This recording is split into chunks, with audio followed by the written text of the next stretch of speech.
Hey everybody, welcome to BrickVault. In front of me is the Hailfire Droid, built in minifigures scale. It is a custom design from the builder David Buchholz, and it has been in the works, I think, for a while, and I finally got it built, put together, and it looks absolutely fantastic. It is a little bit delicate, but of course that is always going to be the trade-off for a very highly detailed model like this that fits in with a really finely finessed diorama, for example, and then something that sort of plays around. This has got a decent amount of structural stability, but you have to hold it like this, and if you were to like pick it up from one side, it would probably rip in half or something like that. But anyways, I'll get into the details of this model. But first, I'd like to let you know that if you wanted to build it for yourself, you can always get the instructions at BrickVault.toys. With an instructions purchase comes a PDF guide to the build, plus it's got a plug-and-play parts list for ordering all of your pieces online. Every model we put up in the web store is hand-tested for durability. Instruction steps are troubleshot so the models are easy to build, and parts for the creation are also chosen with availability in mind, meaning if you buy instructions from us, you will be able to get the parts for this model and build it in real life. This is an excellent way to help support the channel, as well as the talented designers we work with, like David Buchholz, who I think has the most models in the web store out of anybody that we've worked with in the past 6 years we've been doing this. He's a veteran designer with a great eye for detail. It's designated as a tank when you read about it in Wikipedia, which is kind of interesting.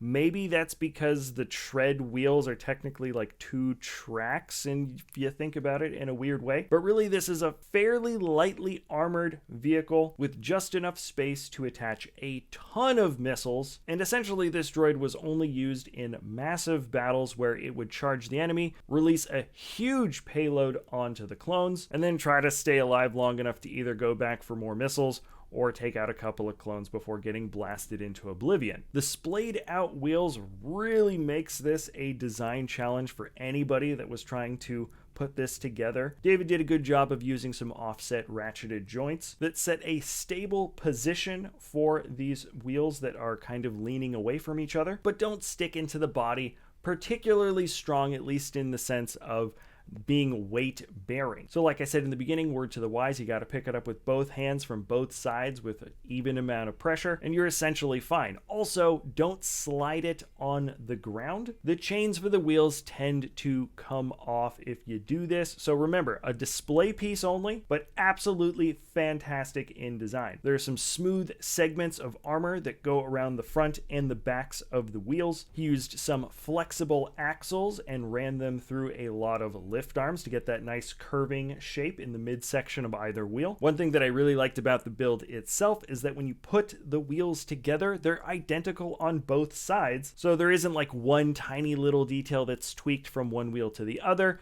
And that means you can just do a ×2 when putting together a massive section of the model. In fact, the majority of the pieces. The head has a really complex, curvy diamond shape to it. Lots of fun combinations of slopes that angle in against and away from each other. And the missile pods have a really wonderful amount of detail. I'm glad that he didn't skip out on this part, as with simple, repetitive, pointy missile details, you can sometimes get away with some basic parts here. But David used some of the bar spear tip heads for the very front of the missiles, and then you also have ski points at the end, and it makes for a nice bit of complex detailing right on the top, front, center of the build. The construction of this model went fairly smooth, nothing really to report in terms of the actual motifs and building of everything. It was pretty logical and straightforward.